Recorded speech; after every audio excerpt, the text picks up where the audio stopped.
choking from the smell of stale. Oh, man. Well, hey, good evening. Happy Mother's Day weekend.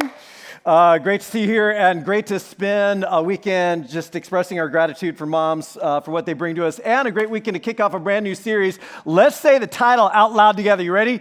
Mama raised no fool. Mama didn't raise no fool, which when you think about it is more like an aspirational title. Kind of a hopeful title, because in truth, and we all know this, mamas, often including our own, have raised a lot of fools over the years, right? Isn't that true? Often despite their best efforts and best wishes. And we've all been that fool. We've all done our share of dumb stuff over the course of our lifetimes, and we could just like pass the mic around and all share our stories and have no lack of good evidence for that. It's like, okay, so there's money that we wish we hadn't spent, and debt that we wish we hadn't accumulated, relationships that we wish we hadn't gotten into, people we wish we hadn't dated. Again, relationships we wish we hadn't blown, deals you wish you'd never done, investments you wish you had never made, moves that you wish maybe you hadn't taken, influences you really wish you hadn't given into, words, golly, lots and lots and lots and lots of words that you wish you had never said, arguments that you wish you had never gotten yourself into. And in some cases, when you think about it, the dumb stuff we've done, the fools that we've been, was like a one-off. Like it was like a night or a weekend. And in many cases, if we're honest, that dumb thing just gets repeated like over and over and over and again in our lives. It's like that dumb thing we do in our marriage, we do it every day. We do it all the time, and we're frustrated because the marriage isn't working the way we want it to work, and we can't even see the thing we do and how we're contributing to it, or that dumb thing that we do with our money.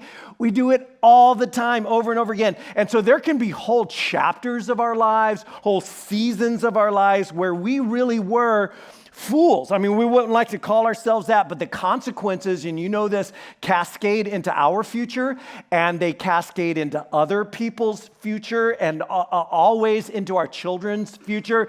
Even if you don't have kids and you're thinking you're going to have them at some point, your decisions right now actually cascade into your future children's lives. And some of you are like, I know, enough, okay, enough already. That's why I'm here. Like, that's why I come here, because I just don't want to be dumb anymore. And so there's good news for all of us. There's actually an entire book, if you will, or a document in the Bible. It's one of the documents that are in the Hebrew scriptures that's actually, the whole thing is just devoted to that. And so today, as we begin this new series, Mama Didn't Raise No Fool, the series is based on this document known as Proverbs, which is packed full of these short, wise, pithy sayings based on the wisdom from Proverbs and from your mama. And in fact, moms are kind of famous for some of the great momisms. I don't know if you've ever seen these lists, like on the Pinterest or something like that. The wise things moms say, the things moms always say, things like eat your vegetables. Any of your moms ever tell you that? My mom did. Wow. Could I have grown up in your house? Say you're sorry. Finish your homework first. Yep, I heard that a lot. A smile is the best makeup. I thought that was just cute. Think good things. If you open it, close it. That's a good one. If you empty it, fill it. Never assume, always ask. This too shall pass. Life isn't fair. Anybody's mom ever tell them that over and over again? Let's play the quiet game. Mind your manners because I said so. That's why. That's a good one. Don't take that tone with me. Put on a jacket. It's cold outside. I always thought that was weird. So you're cold and I have to wear a jacket? I don't get that. If you can't say anything nice, don't say anything at all. Heard that one a few times. Don't slouch. Just because you can doesn't mean you should. Stand up straight. If your friend's jaw jumped off a bridge or jumped off a cliff, like that was a classic. Don't sweat the small. Don't talk with your mouth full. Make good choices. Think before you speak. I don't know is not an answer. Your face is going to freeze like that. Did anyone ever hope that it would? And of course, there's this one, you'll thank me someday, which my mom said all the time, and I swore under my breath I never would. And then one day I did. For some of those things, I came back and I said, you know what? Thank you, thank you, thank you. And so over the course of this series, we're going to be pairing up just a handful of these great momisms, if you will, with some key lessons from this document known as Proverbs, which is this super helpful, profoundly relevant book that's all about making us wise, like how to avoid some of those dumb decisions, some of those really amateur moves that we make in life that just totally trip us up, how to avoid some of those train wrecks, those life-sabotaging things we get ourselves into, and how to live with the kind of brilliance and skill and foresight and honor and integrity that will result in success, like real, true, deep, meaningful success in life. And the key concept in this document, this book called Proverbs, is this idea of wisdom. And this document, since it's written in the Hebrew scriptures, it's written in Hebrew. The Hebrew word for wisdom is chokmah. Let me hear you say chokmah. 1, 2, 3. Chokmah. That's wisdom. And wisdom, or chokmah, in the book of Proverbs is personified as a woman. Of course, like that really needs no explanation, that part. And she's often referred to as Lady Wisdom. And Lady Wisdom is this brilliant teacher. I mean, she's not just smart, she's street smart. Like, she gets it on the ground level. She's savvy, she's perceptive. She has this thing called understanding, which is always paired with wisdom. Understanding means like she gets it. She gets it. She sees the patterns and she can connect the dots. And so life, as a result, isn't really surprising to her at all. She's never thrown by things like, didn't see that coming. I don't know where that came from. She sees everything really clearly, and she sees down the road a really long ways. In other words, not just the first order effects, like cause and effect, if I do this, this might happen, but the second and third and fourth order effects of how things ripple into life and how they can create all outcomes down the road in 10 years and 15 years that I will wish I hadn't created. So she has this prudent, really wise, long view effect and look at life. And get this, she wants to share that with us. Like, thank you very much, Lady Wisdom. Yeah, I want to pass this on to you as well. So here is a little introduction to the Lady of Proverbs. Check it out. We're going to start by meeting the book of Proverbs, the brilliant young teacher. And she's not just smart, she's smart about everything: work, relationships, sex, spirituality. She has incredible insights, things you wouldn't see on your own. Yeah, she would be the perfect friend to have around when you need really specific advice. So what makes her so smart? Well, Proverbs can see things that most people don't see. She believes that there's an invisible creative force in the universe that can guide people in how they should live. And you can't see it, just like you can't see gravity, but it affects everything that we do. So what's this force? Well, in Hebrew, it's called chokhmah, and it usually gets translated into English as wisdom. It's an attribute of God that God used to create the world. And chokhmah has been woven into the fabric of things and how they work. So wherever people are making good or just or wise decisions, they're tapping into chokhmah. And whenever someone's making a bad decision, they're working against chokhmah. Right, or as it says in Proverbs chapter 1, the waywardness of fools will destroy them, but the one who listens to wisdom lives in security. So it's like a moral law of the universe. Yeah, it's a cause-effect pattern, and no one can escape it. And Proverbs personifies all of this as a woman. Yeah, Lady Wisdom. Right, and she roams around the earth, calling out, making herself available to anyone who's willing to listen to her and to learn. Which leads to the second thing Proverbs believes, that anyone can access and interact with wisdom and use it to make a beautiful life for yourself or for others. You can create with it like a designer. Yes, in fact, chokhmah in Hebrew isn't simply intellectual knowledge. The word is also used to describe a skilled artisan who excels at their craft, like woodworking or stonemasonry. So you show you possess chokhmah when you put it to work and develop the skill of making a good life. The skill of making a good life. That's actually what wisdom is all about. Wisdom, chokhmah, here's a working definition for you. It's knowledge, but it's more than knowledge. It's that thing I described as understanding, like seeing how all of the dots connected, plus this idea of shrewdness and discipline and good judgment, and especially this word right here, skill. And so the idea is like maybe you hire an architect because you want to build this large, building, and you hire somebody who understands physics and weight distribution, but also someone who knows the building codes and the civil laws of the community where you live. So I know what it takes to build a building there, and they understand principles of design and beauty and functionality. You would say that architect has chokmah. They have the ability to pull a lot of things together into something that really works. They've got skill. And so wisdom is the ability to pull all these different concepts of life together and make a really good life. Or you could put it this way, wisdom is know-how. Not just knowledge, but know-how, like know-how that results in highly skilled living. And the reason why Lady Wisdom is so smart, why she gets it and why she gets like everything, is because the book of Proverbs tells us wisdom is actually woven into, if you will, the tapestry, the moral and social and physical fabric of creation, and was so from the very beginning. And so it's like this principle or this law, if you will, kind of like the law of gravity or electromagnetism, or the laws of motion. And it's this idea that there are these patterns of cause and effect. There are patterns of cause and effect that are just the way things are, woven into society and marriage and money and integrity. It's just the way things work. It's the way things are, the way they work well. And like gravity, you can never defy it. There is no Elphaba in chokmah world. There's no one who defies gravity. You can either acknowledge it and align with it and work with chokmah, or you can ignore it and actually work against it. But if you ignore and work against gravity or chokmah, you always lose. You never win, because that's just kind of like the way things are. And Proverbs talks about it all. I mean, talks about sex and friendship and money and neighbors and business and decision-making and parenting and work and spirituality and justice and compassion and wealth and poverty and diligence and conflict and anger and emotional intelligence and speech and integrity. It just talks about everything. And during the series, we're actually going to pull out some key wisdom from a few of these areas and unpack them for us over the next few weeks. Now, the first 9 chapters of Proverbs is like an introduction. 9 chapters worth of an introduction. It's a series of speeches. The idea is it's a dad speaking to his son, but interwoven with these speeches in the first 9 chapters are 4 speeches given by Lady Wisdom.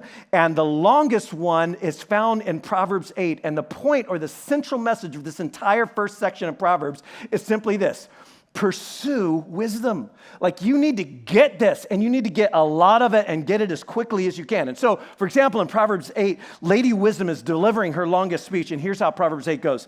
Does not wisdom call out? Doesn't understanding raise her voice? Check this out. At the highest point along the way, where the paths meet, at the crossroads, she takes her stand. Beside the gate leading into the city, at the entrance, she is crying out loud. In other words, she's everywhere, and she's readily accessible. The idea of this, like at the highest point and at the paths where they're crossing at the gate, is she's not hiding, she's readily accessible, she's right out in the open, and she wants you to hear her. She's trying to get your attention. And here's her speech as she's crying aloud. She says, "To you, O people, I call out, I raise my voice to all humanity." The idea is, this is for everybody. Doesn't matter who you are, where you're from, what you believe. This is for everybody. I raise my voice to all humanity. You who are simple, gain prudence. Now, the simple person in the book of Proverbs, and it's a character that we meet a lot, the simple person is just somebody who's naive, and they don't know. Like, they don't know what they don't know. They don't even know that they don't know. They're just simple. But then there's another character, someone who's called foolish. Now, the foolish person, unlike the simple person, is somebody who kind of does know and does it anyway. And honestly, we have all been both of those, right? There are times we've done dumb stuff and we just didn't know. We didn't know what we didn't know. And there's times we kind of did know and kind of did it anyway, right? And to both of these characters, she's saying, hey, gain prudence, gain this capacity to look down the road and consider situations before running in, gain foresight and discernment, set your hearts on it. Listen to me, I got some trustworthy things to say. I got some knowledge and truth bombs to drop on you. I open my lips and I speak what is right. And here's why you should listen to her. She says, my mouth speaks what's true. That's what I only speak. It's just truth, my friends. My lips detest wickedness. All the words of my mouth are just. They're just. None of them are crooked or perverse. To the discerning, that is, to somebody who's able to see, who's able to perceive, someone who's perceptive, all of my words, they'll see that all of them are right. They are upright to those who have found knowledge, true and just and right. And then she says this, so choose my instruction instead of silver. Choose my instruction, choose knowledge rather than the best, the finest gold, for wisdom is actually more precious than rubies, and nothing you desire compares with her. And the idea throughout the book of Proverbs is that everything else you desire, like what do you really want in life? Everything else you desire, like success, true success, the kind of success that matters, respect, significance, influence. I just wish people would listen to me. Deep relationships, lasting, long-standing relationships, security, joy, health, and long life. They all flow out of having chokmah. So nothing else, no other individual thing will ever compare to it. So pursue wisdom, like get wisdom and get it as quickly as you can. And then she continues her speech and she's talking about how she's the source of insight and influence and real power, and that she was there when God created everything, just rejoicing over all that he had made, especially rejoicing over human beings. And then she ends her speech saying, now then, children, listen to me. My children, listen to me. Blessed are those who keep my paths. Now, the word blessed means it's kind of like happy, but it's more than happy. It speaks to well-being. It speaks to a good life. It's like aloha and shalom and serenity now all rolled up into one. It's just like, oh man, my life is really good right now. Blessed are those who actually keep my ways, who do what I'm telling them to do, who listen to my instruction and be wise. Do not disregard it. Do not push it away. Do not ignore it. Blessed are those, she says it again, are those who listen to me. And then I love this last little moment. She says, blessed are those who listen to me, watching daily at my doors, waiting at my doorway. And the picture here is somebody like I'm waking up early, or you're waking up early and you're going to her house and it's not even light outside, and you're just waiting at her door. Just waiting there. Like, is she going to come out? Is she going to say anything? I'm so attentive. I'm so hungry. Like, what's she going to do?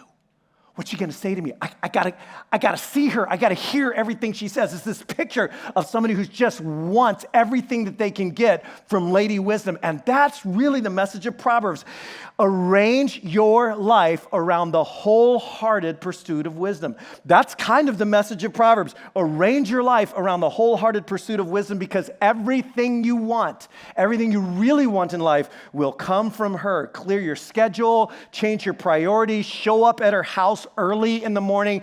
It's like, put this on the top of your to-do list. You're sitting down in the morning, you got your cup of coffee and you got your to-do list. You're like, what am I going to do today? Oh, number one, first thing I'm going to do, I'm going to get some wisdom.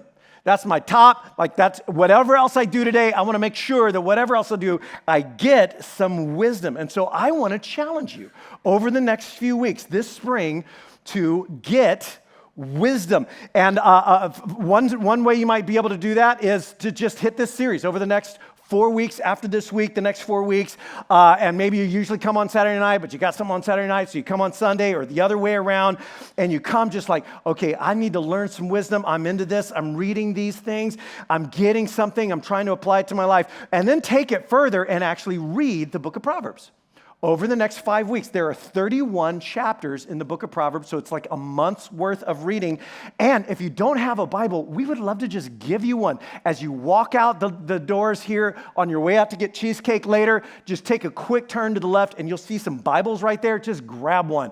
Grab it and take it home. Find Proverbs in the table of contents and just start reading a chapter a day through the book of Proverbs. And that's one option. Start with Proverbs 1 today or tomorrow and read the first chapter, and the next day read the second. Or another option that a lot of people do is they do the day of the month plan. And the day of the month plan works like this, because there's 31 chapters in the book of Proverbs. So there's a chapter for every day of the week. And so what day of the week is today? What's today?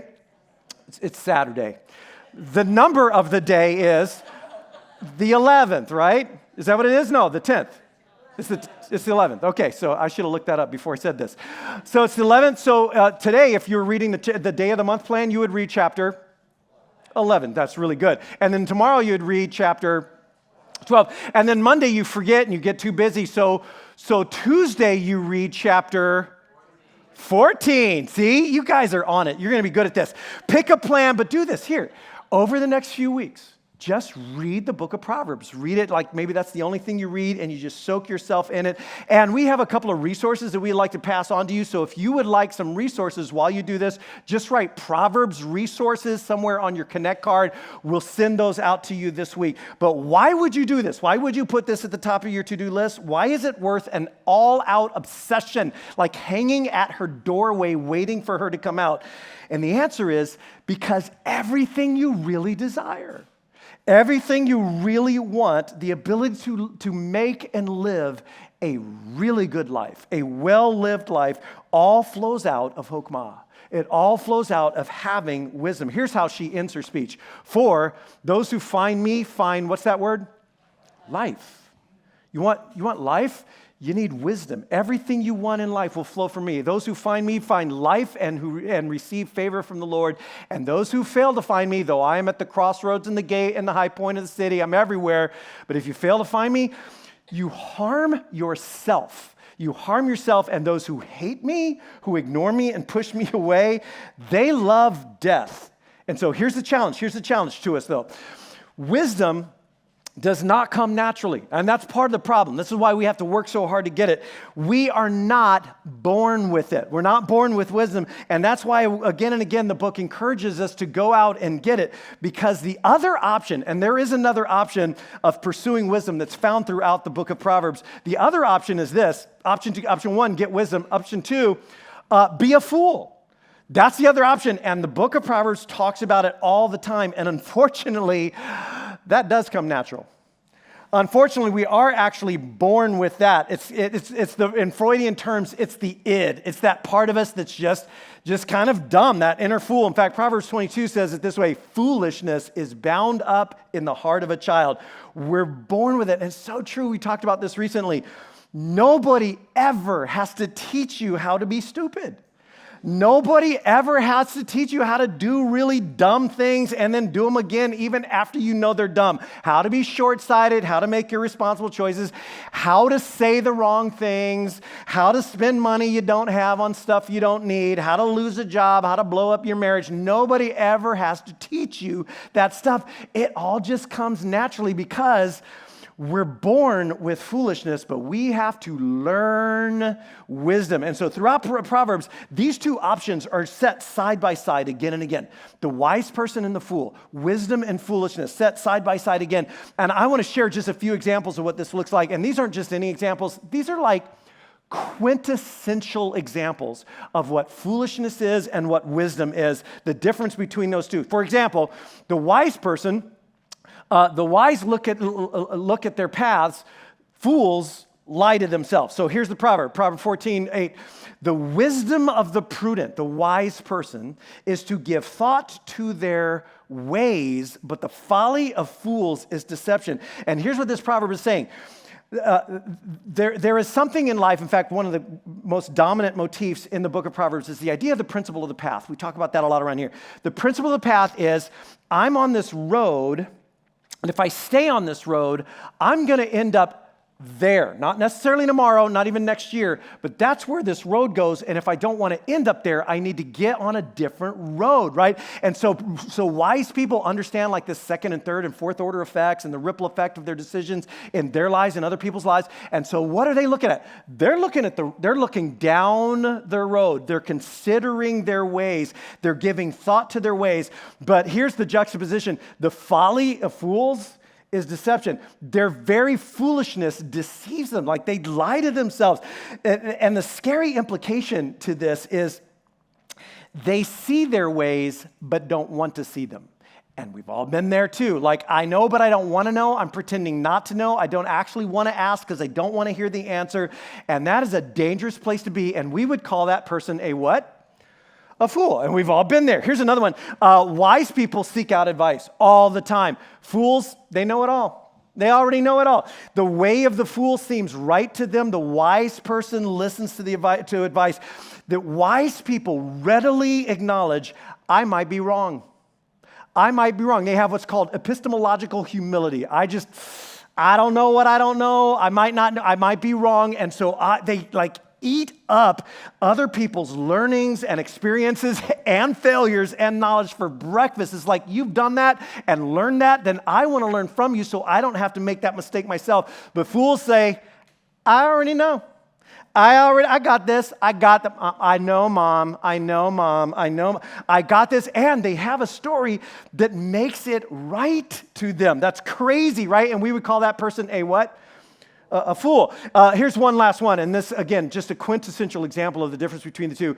Wise people respond to correction. Ooh, I hate correction, but wise people respond to it.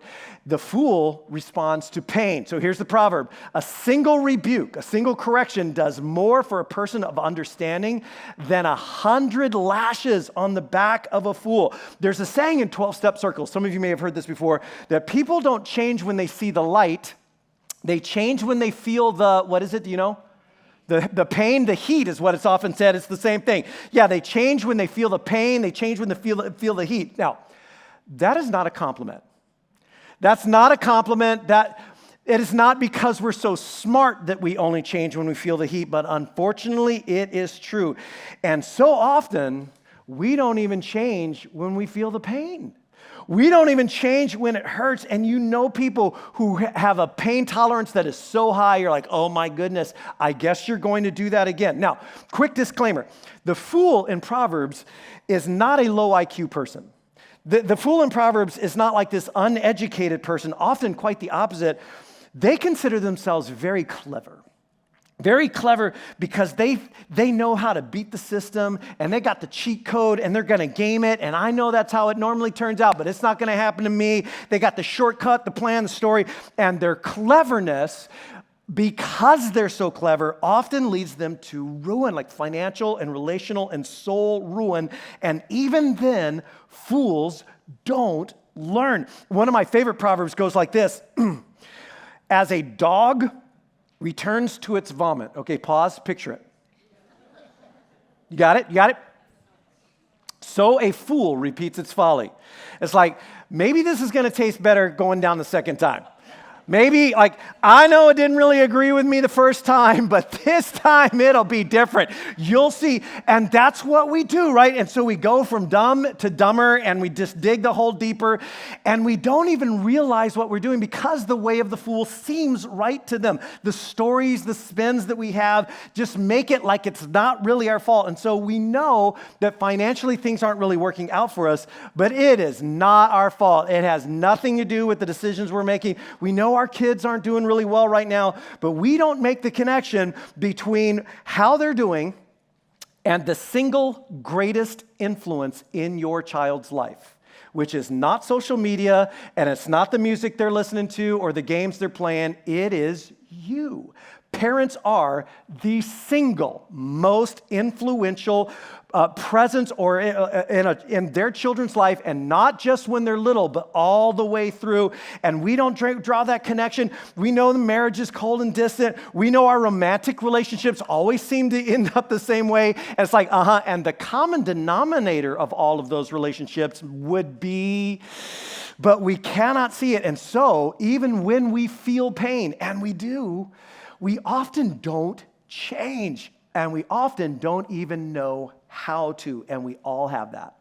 We all have that going on. We all have an inner fool, and that's why the plea of Lady Wisdom is so passionate. She's like, get wisdom. Arrange your life around this. It will not come quickly. It will not come in a day. Arrange your life around the wholehearted pursuit of wisdom. Now, I mentioned Proverbs 1 through 9 is an introduction. What follows this introduction are hundreds and hundreds of sayings, most of them coming in two lines, like pairs of thoughts, rhyming ideas, if you will, and observations that are just describing patterns on dozens and dozens of topics. And we're going to unpack 4 of those topics over the next 4 weeks. But the book ends in such a beautiful way. The book ends with a case study in wisdom, a poetic portrait of what an archetypal, truly wise person looks like.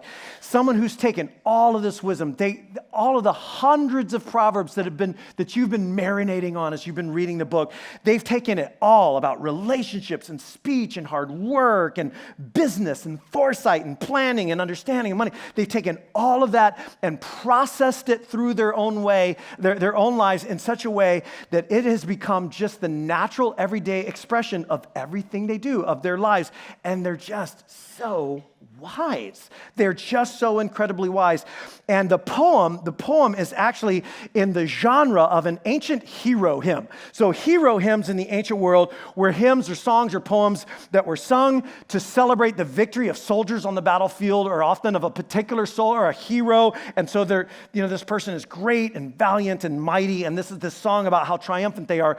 Only this particular poem, this hero hymn, is a hero hymn of the wise, and it's a woman, of course. Hardly needs any explanation. She is the epitome of Lady Wisdom. She's got it all going on. She's like this model of someone who takes all of God's wisdom and translates that into every facet of their lives, making these great decisions every single day at work and at home and in family and community. It's like, this is what the whole book looks like. You've been reading all these proverbs. You've been thinking about them. This is what it looks like. This is what it looks like in a life. Now, part of the genre of hero hymns is hyperbole.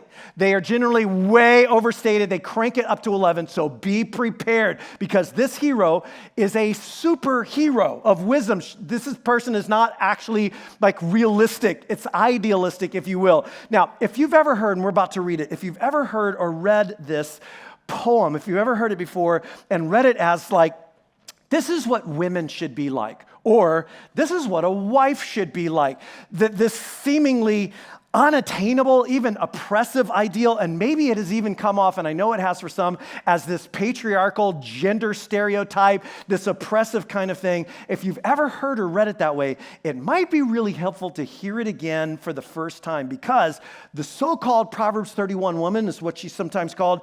She is not just the ideal wife and mother and mom. She is the ideal wise person. She's not just the ideal wise woman. She's the ideal wise person. She lives with Chokmah, this person who brings all the ideas of Proverbs together. And if you're a guy who's ever heard this poem and thought to yourself, I wish I had a wife who looked like that, today I want you to hear this poem and think to yourself, I wish my wife had a husband that looked like that. Okay, so you with me? Now, one more thing about this poem, this hero hymn, before we jump in. It's an acrostic. It's an alphabet poem, if you will. It goes from A to Z only in the Hebrew letters of the alphabet, where each line actually begins with the successive letters of the Hebrew alphabet. There are 22 letters in their alphabet, so there are 22 lines. But that also means that the Hebrew alphabet dictates the flow of the poem, not the individual themes. And so you're going to see it bounces back and forth and in and out. It's like, why are they going back and forth like that? It's because it's an acrostic. It's an alphabet poem. So you with me? Let's check her out, because she's pretty awesome. Proverbs 31, a wife of noble character. Who can find? She is worth far more than rubies. Now, if you're paying attention, and the writer of Proverbs thinks you have been, this is how wisdom is always described in the book. Who will find it? And if you find it, it is more valuable than rubies. The heart of her husband trusts her.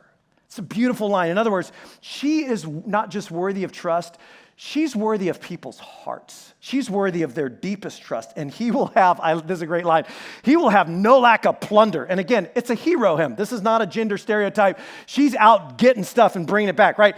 She brings him, this is such a great thought, she brings him good and never harm all the days of her life. Imagine being able to say that about the other people in your life, that you only bring them good. You never bring them harm. The ripple of your effect of your life is only good always in their lives. I only wish, right? Then it says, she selects wool and flax and works with eager hands. So wool and flax meaning making clothes, right?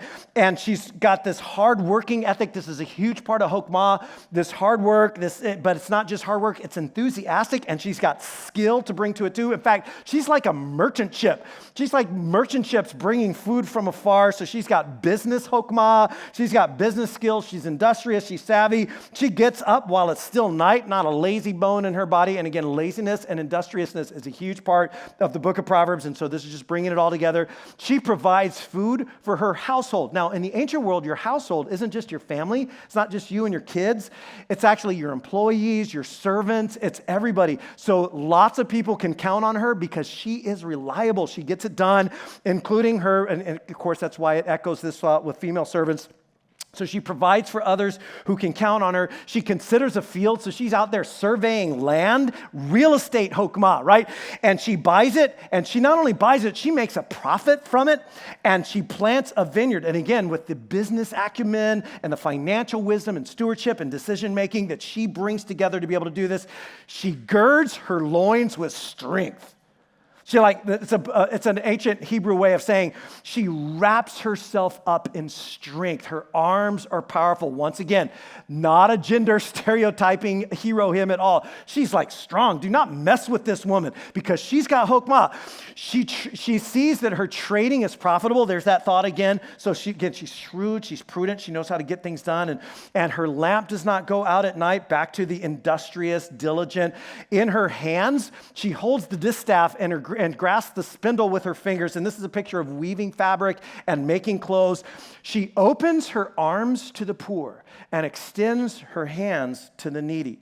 So she's compassionate and she's generous, which are deep, deep, deep principles in the document of Proverbs. Those are deep principles of wisdom, deep principles of living a really good life, because a good life is not just about you and yours. It's about everybody else as well. And people who live really good lives, they know that that's true, and that's who she is. And this is one of my favorite lines. When it snows, she has no fear for her household. So snow, and here's what you need to know about this line in the poem. Snow would be rare where she's from. That's not something that happens hardly at all. She's from the hillsides of Israel somewhere. And so this isn't an inevitability. This isn't something that happens all the time and she should be ready. She has enough foresight to not only be prepared for things that are inevitable, she's prepared for things that are possible. She's thinking that far down the road, and I don't want the people who rely on me to be without anything. And she doesn't fear because she's planned for it. She's already ready, and all of her household, this is great, which again includes servants and employees. They're not just well-clothed, they're clothed in scarlet, meaning she pays her employees very well. People who work for her do very well with their own lives as well, because people who live the good life of chokmah make other people's lives better as well. And then she says she makes covering for her bed. She herself is clothed in fine linen and purple, which would jump out to the original readers because purple was for really rich people, and she's clearly not really rich because she works with her hands, and royals don't work with their hands, and everybody knows that. But she is financially solid because she works hard and she works smart and she's a good steward and she just has chokmah. She's got her life together. Her husband, here's a great line. Her husband is respected at the city gate. Now, the city gate in the ancient world was where respected leaders of the city or the town would all get together and make decisions on civil matters and discuss things like that. And her husband has a seat in that circle. He's respected there, a seat among the elders of the land. And so the idea of this is family honor. It's not just her own honor, it's family honor. And one of the themes of Proverbs is that our decisions and our character ripples into other people's lives as well, especially the lives of the people who are closest to us. The way we carry ourselves is not just about us. Doing what we want with our own lives doesn't just affect us. And so the effect of her life on the closest to her is always good. In other words, she's like elevating everyone else around her because the ripple effect of her life is positive on everyone. That's what this line is about. She makes, it goes on with something that's been mentioned a few times, makes linen garments and sells them. Again, not only industrious, but profitable and that kind of thing. She's clothed with strength and honor. That's what she walks around clothed in, strength and honor or dignity. And I love this line. She can laugh at the days to come. Let me hear you laugh like a quick ha ha ha, like a ha ha ha. Let's do that together. 1, 2, 3. Ha ha ha. She looks at the future and just goes, Ha ha ha, like, I got this. Now, she doesn't laugh at the future. The future, by the way, the days to come are always uncertain. The future is always uncertain. You don't know what's going to happen tomorrow. But she doesn't laugh at the future because she's, I don't know, naive or like Pollyannish, and she just thinks everything's going to go well. Remember the snow story. Like, she's already thinking about what could happen. And so she's this non-anxious presence. And not only non-anxious, joyful. Joyful because she is so secure, and she's so secure because that's what happens when people live with Hokmah. It just brings peace and security to their lives. She speaks with wisdom, and faithful instruction is on her tongue. Now, speech and how we talk is a major, major theme throughout the book of Proverbs. Wise people exude wisdom. So people respect her advice. They lean into her. They want to hear what she might have to say about something. She watches over the affairs of her household. And the picture here is of like a watchman or a watchtower, a lookout, if you will. And so it speaks to her vigilance. She's just up, like looking out and surveying. And she does not eat the bread of idleness. So she's aware. She's paying attention to the things that are happening and the things that might happen. Her children, in this famous line, her children arise and call her blessed. Her husband also praises her. In other words, she's praised. This is so huge. She's praised by the people who know her best. Now, see, it's one thing for the people who at work to think you're all that. It's another thing for the people out in the neighborhood or on the soccer field to think you're all that. But when the people who really know you, when the people who know who you are behind the scenes, when the people who know who you are when you drop your guard, when they praise you, the people we live with, that speaks to character, unguarded character, right? And they say to her, hey, there's a lot of noble ladies out there. There's a lot of women who do a lot of things, a lot of noble things, but you are super noble. You surpass them all. It's a hero hymn, right? Then this is a great line. Charm is deceptive, and it sure can be, can't it? It can just be just like you can charm someone and just be lying through your teeth. Beauty is fleeting. Wish it weren't, but it kind of is.